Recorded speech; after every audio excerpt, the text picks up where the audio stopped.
people who could write couldn't write very well, and so somebody makes a copy.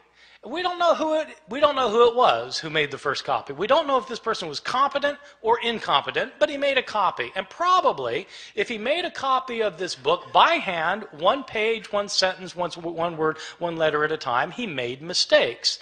Now, my students sometimes have difficulty believing that people make mistakes when they copy things by hand. And so I tell them, well, you sit down tonight and copy the Gospel of Mark and see how you do. Well, in fact, they'll make mistakes. Now, here we have a problem created, because we have the second copy of Mark that is also put in circulation, and somebody wants a copy of Mark, and so they copy the copy. But the copy has mistakes in it. And so the next person who copies it copies the mistakes, thinking that they're the original wording. And the second person also makes mistakes of his own. And so he not only reproduces the mistakes of his predecessor, he introduces his own mistakes. And then another person comes along and copies that copy, making the mistakes of both of his predecessors and creating mistakes of his own. And then that book gets put in. And pretty soon you've got copies around the city of Rome that are all different from one another. Now, a visitor comes to Rome from Ephesus, and they have a church back in Ephesus too, and they want a copy of this gospel, and so he takes a copy, makes a copy, takes it back to Ephesus. And then that copy gets copied, and that copy gets copied, and that copy gets copied. Then somebody comes from Smyrna, and they want a copy. And so it goes for year after year after year. We don't have a copy of Mark until around the year 200.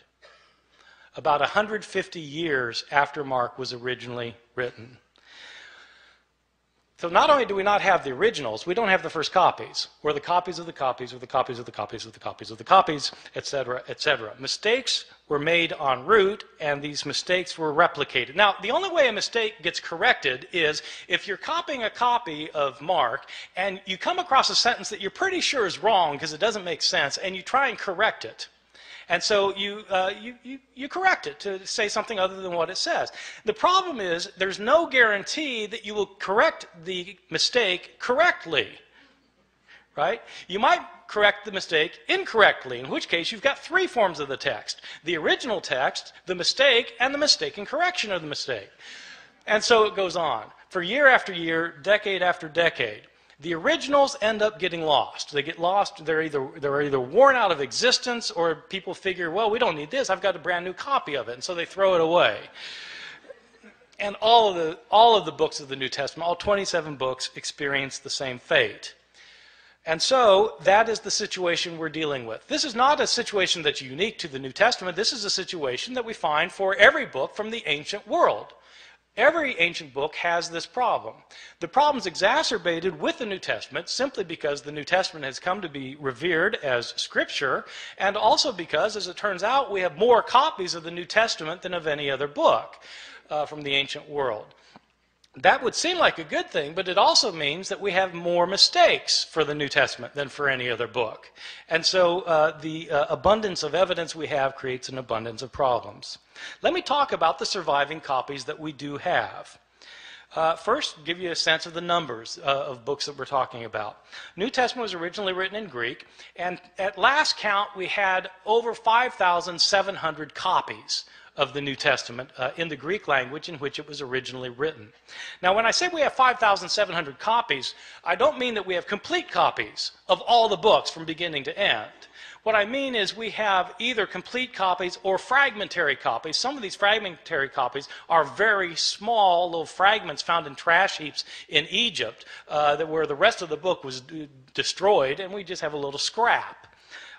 So we have from little scraps to enormous tomes that are in medieval libraries. We have 5,700 copies in Greek, and we have copies in other languages because as Christianity spread throughout the Roman Empire, people translated the New Testament into other languages, such as Latin.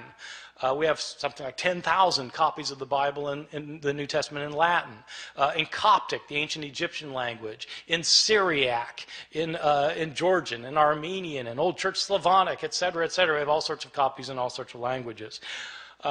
These copies can be compared with one another, and when you compare these copies with one another, there are lots of mistakes in them because no two of these copies are exactly alike in their wording. How old are these copies that we have? Well, the oldest copy that we have of any book of the New Testament is actually a little fragment that was discovered in Egypt. This fragment is about the size of a credit card, and it's written on both front and back. That's significant, by the way, that it's written on both front and back, because it tells you that this copy actually came from a book, like we have books today where you've got pages written on front and back, as opposed to a scroll. Christians early on preferred writing their scriptures in books rather than in scrolls. That made these books different from other books throughout the Roman world. This little credit card-sized scrap that we have is called P52. It's called P52 because it's written on papyrus. So papyrus is an ancient writing material, and it's called P52 because it was the 52nd papyrus that was discovered and categorized, classified. Cataloged. So this little scrap has a few lines on it from John chapter 18. It's the passage where Jesus is talking to Pontius Pilate in his trial before Pilate, where Pilate says, "What is truth? What is truth?" That line.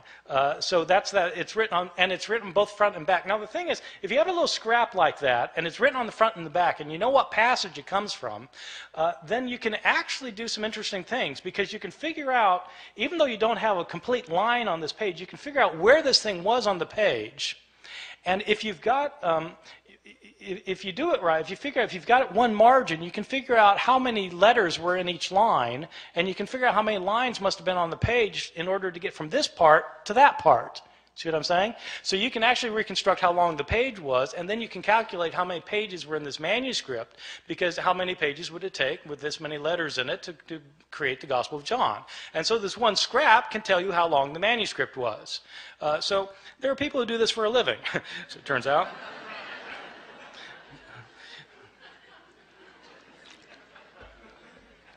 So this is the oldest scrap. How old is it?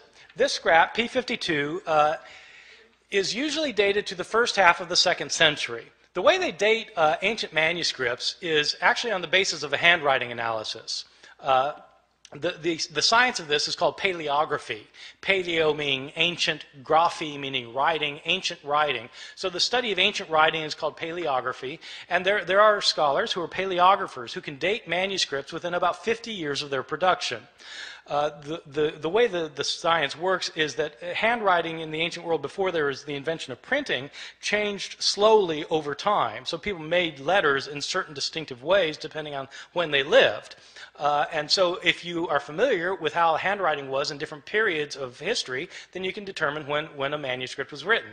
That's the science of paleography. And a good paleographer can get within about 50 years. So this thing, and you need a 50-year gap, because some scribe who's copying a manuscript when he's 70 probably is writing the same way he did when he learned how to write when he was 20, and so you need a 50-year gap. So this thing is dated to around 125 plus or minus 25 years. Well, that's pretty early.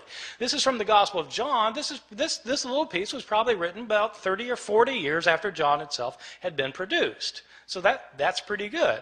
We don't get a complete copy of the Gospel of John until, again, around the year 200. But we do have this little scrap.